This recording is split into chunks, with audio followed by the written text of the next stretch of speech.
Maka oleh sebab itu kita harus meneliti diri kita, apakah kita ini orang yang sudah tergolong orang yang sudah benar-benar dapat hidayah atau belum.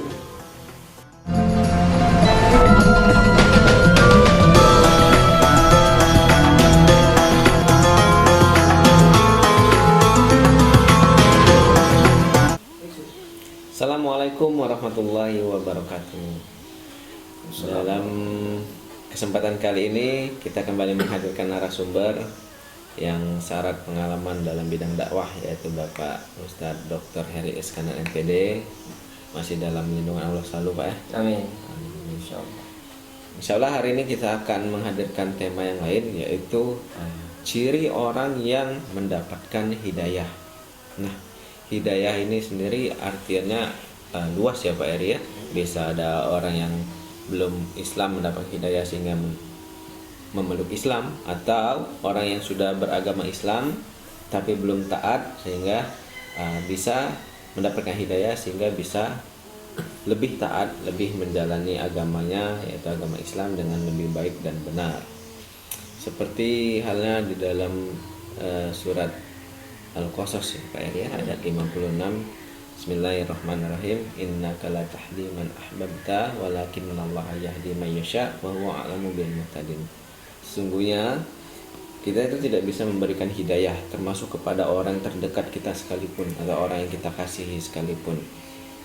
Karena yang kita ditugaskan sama Allah itu kita cuman menyampaikan apa yang sebenarnya, menyampaikan dakwah, menyampaikan risalah Islam. Perihal orang ini tadi menerima atau tidak apa yang kita sampaikan, itu kembali lagi kepada hatinya, dan hati hanya Allah yang tahu. Maka Allah yang berhak untuk memberikan hidayah ke hati ke setiap orang, dan Allah Maha tahu siapa yang berhak untuk menerima hidayah tersebut. Untuk lebih jelasnya kita dengarkan tausiah beliau, lalu seperti biasa nanti akan kita lanjutkan dengan sesi tanya jawab. Waktu dan tempat dipersilakan Pak. Assalamualaikum warahmatullahi wabarakatuh. Waalaikumsalam warahmatullahi wabarakatuh. Alhamdulillah nahmaduhu wa nasta'inu wa nastaghfiruhu wa na'udzu billahi min shururi anfusina wa min sayyiati a'malina may yahdihillahu fala mudilla lahu wa may yudlil fala hadiyalah. Allahumma shalli ala sayyidina Muhammad wa ala alihi wa sahbihi ajma'in. Amma ba'du. Subhanaka la ilma lana illa ma 'allamtana innaka antal alimul hakim. Rabbi shrah li sadri wa yassir li amri wahlul 'uqdatam min lisani yafqahu qawli. Rabbi zidni ilma warzuqni fahma. Amin ya rabbal alamin. Segala puja dan puji senantiasa kita aturkan kepada Allah Subhanahu wa taala yang maha menguasai setiap hati manusia, yang maha penggenggam dari segala kejadian di langit, di bumi, bahkan di alam semesta. Dialah Allah yang maha tahu siapa di antara kita yang benar-benar dipilih oleh Allah sebagai orang yang diberikan hidayah, dan Allah lah yang menentukan hidup dan mati kita, surga neraka kita. Dan mudah-mudahan kita ditakdirkan oleh Allah, diwafatkan oleh Allah dalam keadaan husnul khotimah, dengan dimudahkan oleh Allah untuk menyebut la ilaha illallah. Beriring salam kepada baginda besar Muhammad sallallahu alaihi wasallam, kepada keluarga, sahabat, begitu juga pengikutnya yang setia. Mudah-mudahan diri-diri ini akan diberikan syafaat melalui baginda besar Muhammad sallallahu alaihi wasallam, dan kita yang hadir di sini dan keluarganya insyaallah akan diakui sebagai umatnya Nabi Muhammad sallallahu alaihi wasallam. Para pemirsa, penonton yang insyaallah dimuliakan oleh Allah, hidayah itu mahal. Hidayah itu tidak bisa dibeli dengan apapun dan tidak bisa diganti dengan apapun. Hidayah itu adalah hamba-hamba Allah yang dipilih. Karena tidak setiap manusia yang berbuat kebaikan tidak setiap manusia yang ada di dunia ini itu diberikan oleh Allah petunjuk. Hidayah itu artinya petunjuk. Dan petunjuk ini akan turun kepada siapa yang dikehendaki oleh Allah. Jadi sehebat apapun usaha kita untuk mengejar hidayah Allah, jikalau Allah tidak menghendaki, maka hidayah itu tidak akan turun kepada diri kita. Atau sebaliknya, sehebat apapun kita menginginkan seseorang itu agar dapat hidayah, meskipun orang yang kita cintai, jikalau Allah tidak menghendakinya, maka hidayah itu tidak akan turun kepada orang yang kita cintai. Maka oleh sebab itu kita harus meneliti diri kita, apakah kita ini orang sudah tergolong orang yang sudah benar-benar dapat hidayah atau belum. Karena belum tentu orang yang sholat, puasa, naik haji bahwa mereka itu dapat hidayah, belum tentu. Ada kriteria yang disebutkan oleh Rasulullah, tanda-tanda orang-orang yang diberikan hidayah.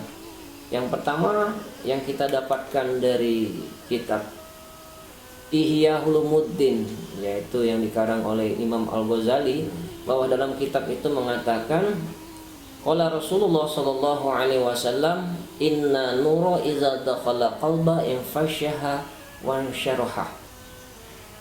Jika hati itu telah diberikan oleh Allah hidayah, apabila hati itu diberikan oleh Allah cahaya, maka hati orang yang diberikan hidayah itu lapang dan luas. Jadi orang yang dapat hidayah itu berjiwa besar dan berlapang dada. Apabila dia diberi nikmat, dia bersyukur. Apabila dia diberikan musibah, dia bersabar. Dan bagi orang yang dapat hidayah, segala urusan bagi orang yang beriman itu adalah baik. Kemudian sahabat bertanya, ya Rasulullah, adakah ciri perbuatan orang yang dapat hidayah itu? Tadi hatinya luas, lapang. Dan adakah ciri perbuatan orang yang dapat hidayah itu? Maka kata Nabi yang pertama, at-tajafi andaril ghurur.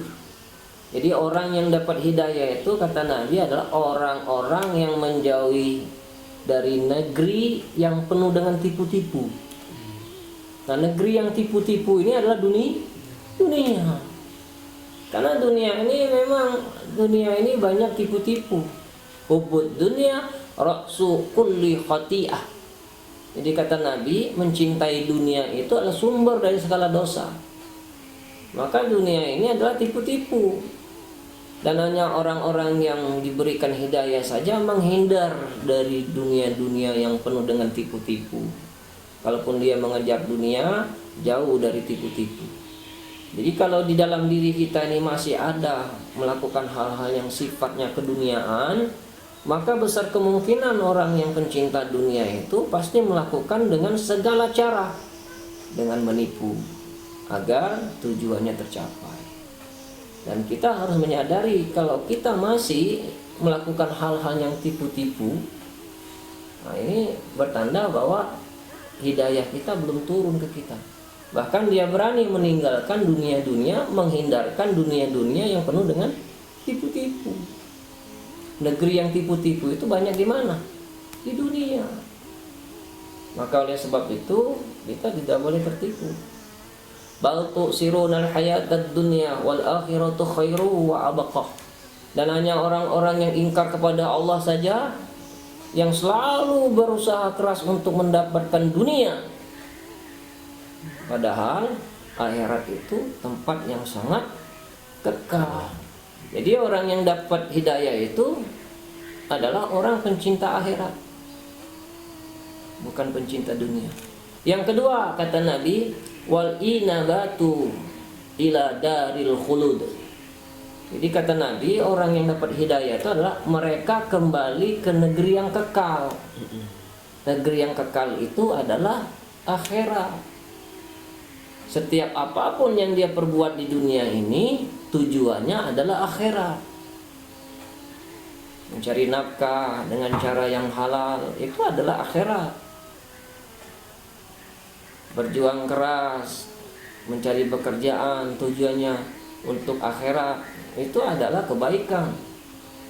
Nah, setiap apapun yang kita lakukan kalau tujuannya ada akhirat, mudah-mudahan orang yang dapat hidayah itu dari setiap perbuatannya itu akan diberi oleh Allah petunjuk. Maka Allah itu memberikan hidayah kepada orang yang Allah sukai. Allah memberikan petunjuk kepada orang yang dikehendakinya. Jadi akhirat itulah tujuannya. Bukan berarti dunia tidak penting. Dunia boleh kita kejar, tapi jembatan menuju akhirat. Ad-dunya balaghu fil akhirah. Jadi dunia itu jembatan menuju akhirat. Nah, kan berapa banyak ada orang-orang itu yang menggadaikan akhirat demi kepentingan dunia, dan tertipu lagi kita dengan dunia. Padahal akhirat itu tempat yang sangat kekal. Dan yang ketiga, kata Nabi, orang yang dapat hidayah itu wal isti'dadu lil maut qabla nuzulil maut. Dia selalu mempersiapkan dirinya untuk kematian sebelum datang kematian. Maka orang yang cerdas itu, kata Nabi, adalah isti'dadu lahu faulaika humul aqyash. Orang yang cerdas itu, kata Nabi, orang yang mempersiapkan kematian, itulah orang yang cerdas. Jadi bukan pendidikan tinggi, profesor, doktor. Profesor, doktor, kalau tidak banyak ingat mati, belum cerdas.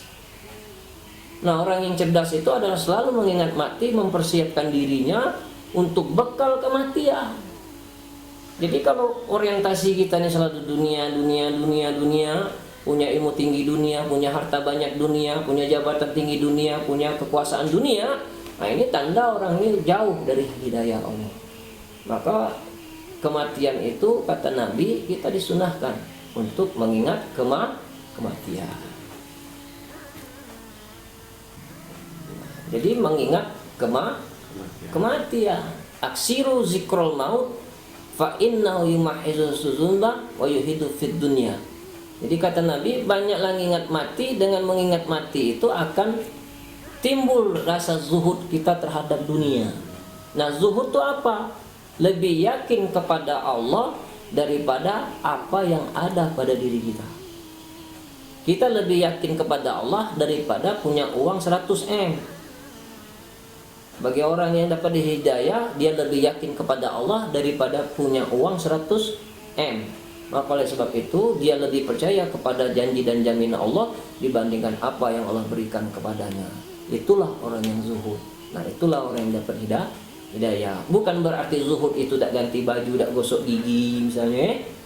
Baju sikot tulah tak ganti-ganti. Bukan, tapi zuhud itu dekat dengan dunia tapi tidak diperbudak oleh dunia. Wallahu a'lam bishawab. Masya Allah.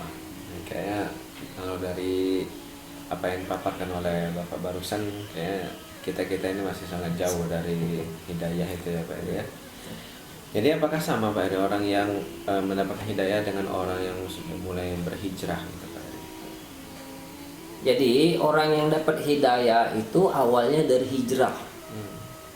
Karena orang yang dapat hidayah itu tidak mungkin dapat hidayah langsung perfect. Dalam setiap perbuatan-perbuatan dia lakukan itu akan menjadi pembelajaran bagi dirinya.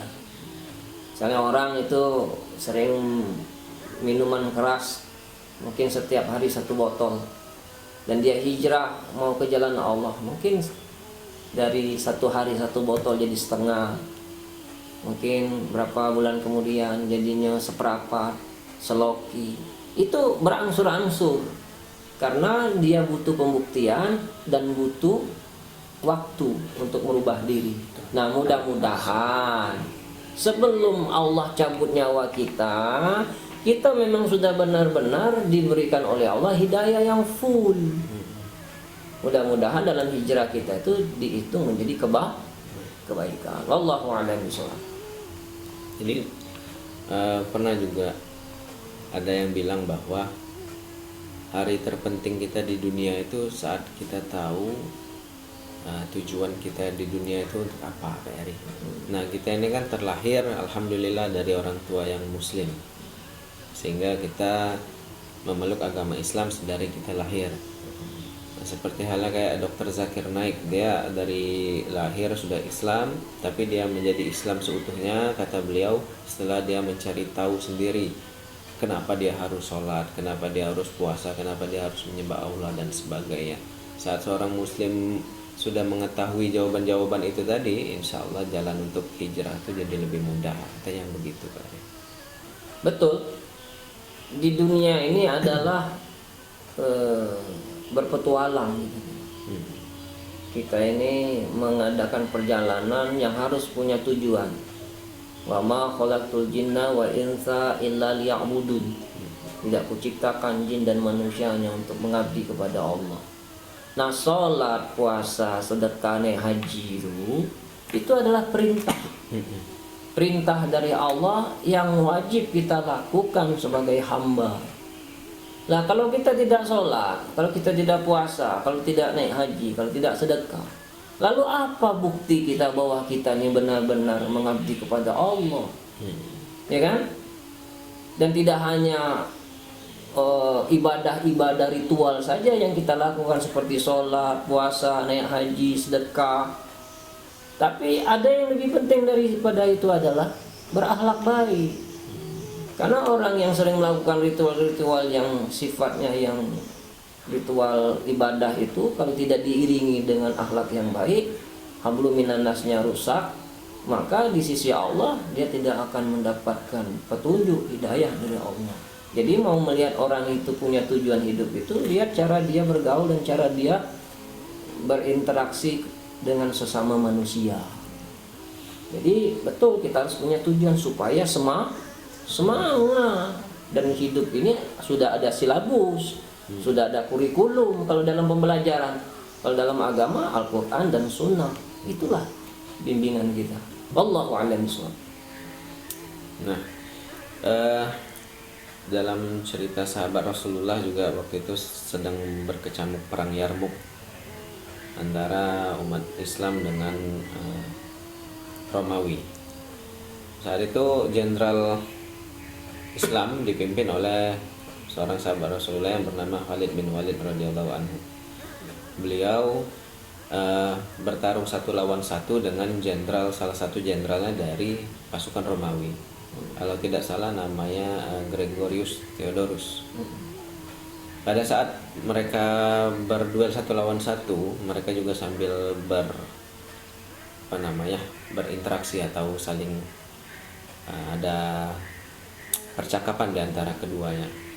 Gregorius Theodorus ini penasaran dengan Islam, penasaran dengan Rasulullah, karena saat itu posisi Rasulullah sudah meninggal, sudah tidak ada. Dia cuma mendengar aja siapa itu Rasulullah, apa itu Islam, dan dia ingin cari tahu langsung dari Khalid bin Walid ini tadi.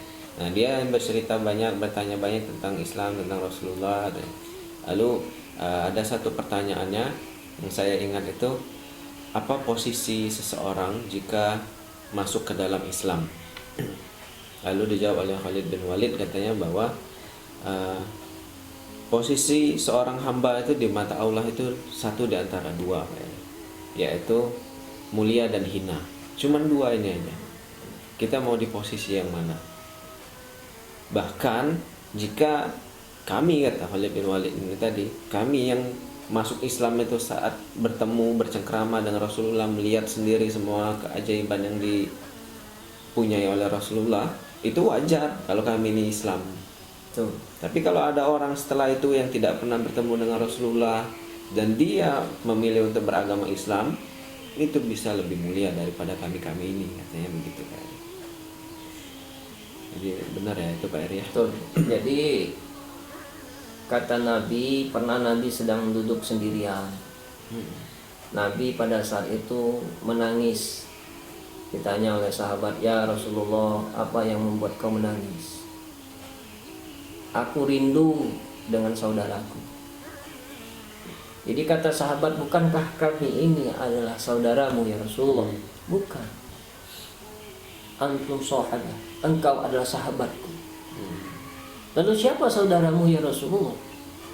"Saudaraku itu adalah mereka yang tidak mengenal aku mereka yang tidak melihat aku, tapi mereka mencintaiku.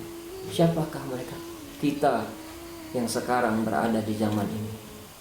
Kita tidak pernah melihat Rasulullah, kita tidak pernah mengenal Rasulullah, tapi kita yakin bahwa Nabi Muhammad SAW itu utusan Allah yang patut kita imani dan patut kita ikuti.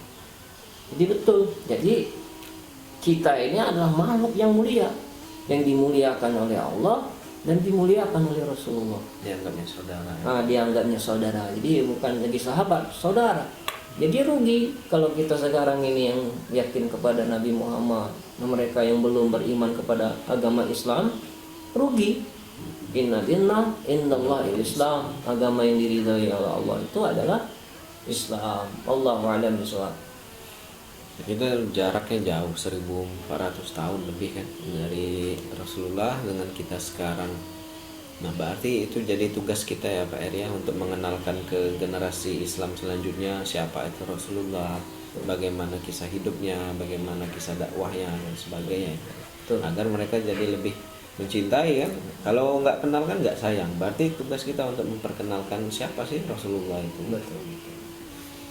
Jadi kita memang harus jadi bukti bahwa agamanya umat Islam itu hak, benar.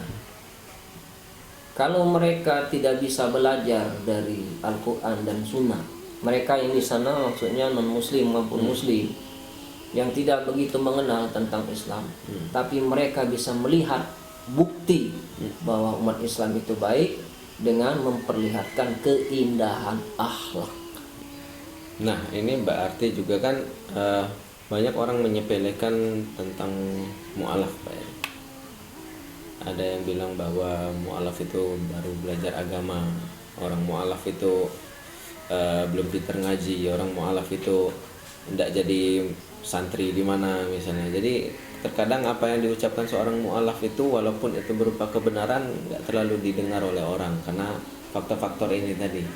Orang-orang yang sudah jadi Islam sejak lahir ini tadi merasa lebih tahu Islam dibandingkan orang-orang yang mu'alaf. Padahal kan sejatinya orang yang mu'alaf itu dia butuh proses untuk mencari tahu kan Islam itu apa, sampai ke satu titik di mana dia memutuskan untuk oke, aku memeluk Islam gitu. Itu kan butuh sesuatu yang di luar akal kita untuk memilih hal baru, untuk hijrah dari satu tempat ke tempat lain. Mungkin keluarganya menentang dia, mungkin dia dibully oleh orang lain, tiba-tiba kita sebagai orang Islam juga membuli dia kan. Jadi ada bully di dua sisi seperti itu. Memang tingkat ujian keimanannya lebih tinggi ya Pak Eri ya. Nah, jadi sebenarnya orang yang mempelajari agama Islam dengan kafah itu belajar berawal dari belajar ilmu ihsan. Ihsan itu adalah anta'budullah ka'annaka tarahu fa in kunta la tarahu fa innahu yaraka. Sembahlah Allah itu seolah-olah engkau melihat Allah. Dan apabila kau tidak bisa melihat Allah, sesungguhnya Allah itu mengawasimu. Jadi bagaimana supaya kita belajar Islam itu dengan kafah? Berawal belajar ihsan, yaitu belajar adab. Karena para sahabat Rasulullah itu sebelum dia masuk Islam, terlebih dahulu mereka belajar adab. Sebagaimana Rasulullah SAW ketika sebelum Islam itu turun, dia dapat wahyu. Yang Allah ajarkan kepada Rasulullah itu adalah adab. Merasa dia melihat Allah atau Allah mengawasinya. Nah, setelah belajar ihsan, baru kita belajar keimanan. Beriman dulu ke Allah. Iman itu supaya percaya kepada Allah. Karena orang yang percaya belum tentu yakin kalau tidak belajar ihsan.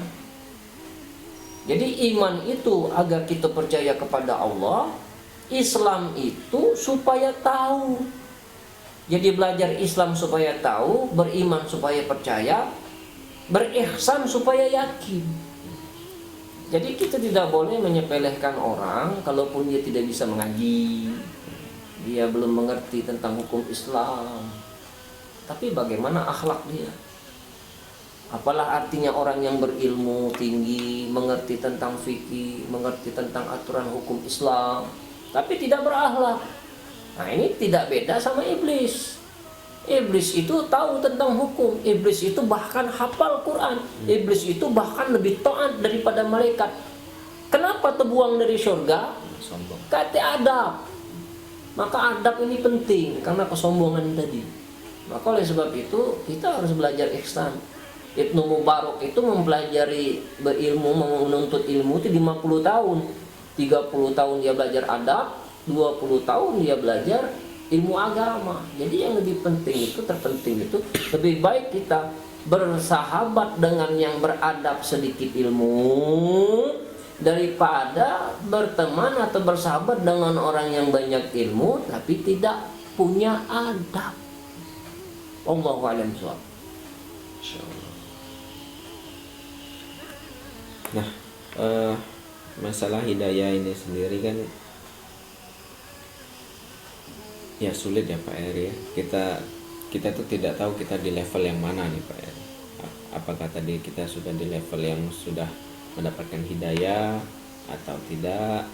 Nah, untuk mencapai atau misalnya nih kan katanya saat seorang hamba itu berjalan mendekati Allah, Allah akan berlari mendekatinya. Jadi Allah akan selalu lebih cepat mendekati hambanya yang ingin lebih dekat kepadanya.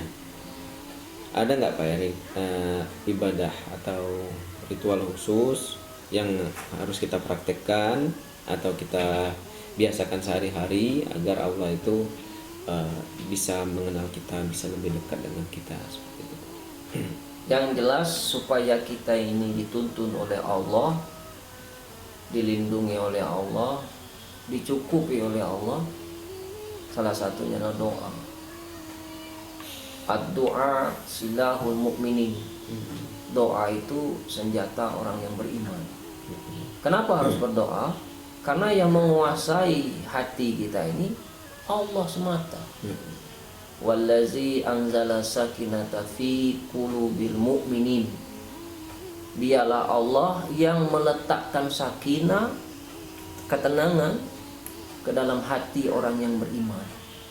Nah, jadi kalau kita ingin supaya kita ini benar-benar diberi oleh Allah petunjuk, dilindungi oleh Allah dan dicukupi kehidupan kita ini, memang harus berdoa terus kepada Allah. Rabbana la tuzigh qulubana ba'da idh hadaitana wa hab lana min ladunka rahmah innaka antal wahhab.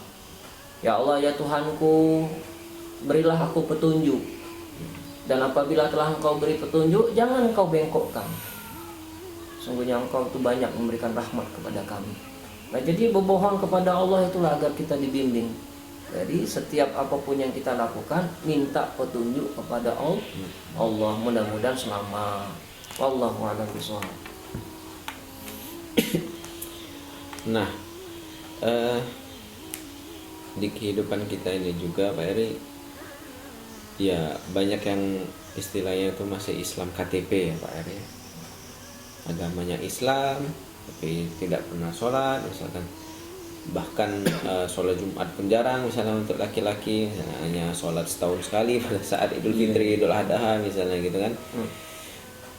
Itu pun terkadang biar dilihat sama orang banyak bahwa dia masih sholat gitu kan, karena kan ibadah itu katanya sifatnya personal gitu, tidak perlu diumbar-umbar dan sebagainya. Padahal kenyataannya dia cuma malas saja untuk mengerjakan sholat itu Pak Eri.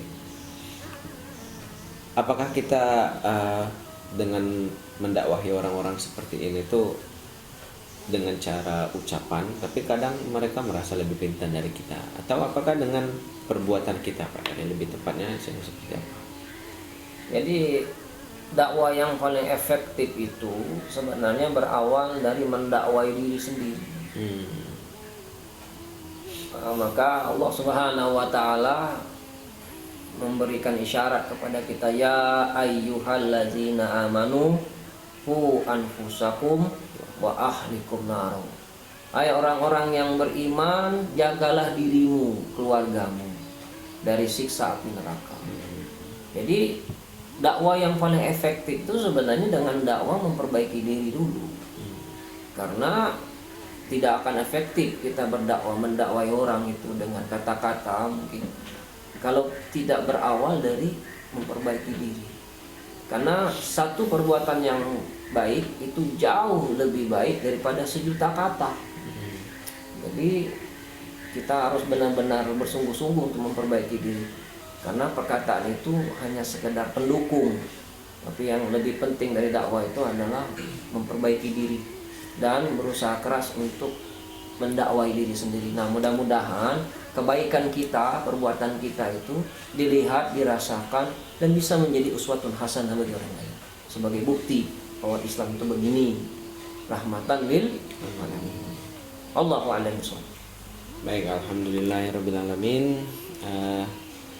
Sudah kita rangkum semua dari tausiah Bapak Dr. Heri Iskandar MPD dan juga dari pertanyaan-pertanyaan yang sudah kita ajukan. Mudah-mudahan itu mewakili pertanyaan dari pemirsa yang menonton episode tausiah kita kali ini. Tetap ikutin terus. Insya Allah tetap akan kita update per minggunya dengan tema-tema yang selalu baru. Mungkin boleh ditambahkan di kolom komentar kira-kira minggu depan kita akan membahas tema apa dan sebagainya untuk menjadi bahan referensi kita yang selanjutnya. Terus jangan lupa untuk subscribe dan juga like videonya, dan juga jangan lupa di website kita yaitu alkolam.digital. Itu banyak konten-konten yang lain, konten belajar, konten agama dan sebagainya. Terima kasih atas waktunya hari ini. Sama-sama. Mudah-mudahan kita selalu sehat, selalu istiqomah dan bisa selalu berbagi kebaikan di setiap harinya. Mungkin ditutup dengan doa. A'udzubillahi minasyaitonirrajim. Bismillahirrahmanirrahim. Alhamdulillahirabbil alamin. Allahumma shalli wa sallim ala sayyidina Muhammad. Ya Allah, berkahilah acara kami pada pagi hari ini ya Allah. Terangi hati kami yang masih gelap gulita. Lembutkan hati kami yang masih keras membatu. Beri petunjuk kepada hati kami yang masih tersesat. Ya Allah, jadikanlah kebaikan-kebaikan kami ini bisa bermanfaat bagi siapapun yang mendengar dan melihat. Ya Allah, lindungi kami dari niat yang salah. Lindungi kami dari ilmu yang salah. Dan lindungi kami dari amal yang salah. Rabbana atina fid dunya hasanah wa fil akhirati hasanah wa qina azabannar. Wa sallallahu ala sayyidina Muhammadin nabi ummi wa ala alihi wa sahbihi wasallam. Allazi da'wahum fiha subhanakallahumma wa tayyatun fiha salam wa akhir da'wahum alhamdulillahi rabbil alamin. Taqabbalallahu minna wa minkum. Saya Ahmad Kudri. Jika ada kesalahan dan kata mohon dimaafkan, kepada Allah saya mohon ampun. Wabillahi taufiq wal hidayah. Wassalamualaikum warahmatullahi wabarakatuh. Waalaikumsalam warahmatullahi wabarakatuh.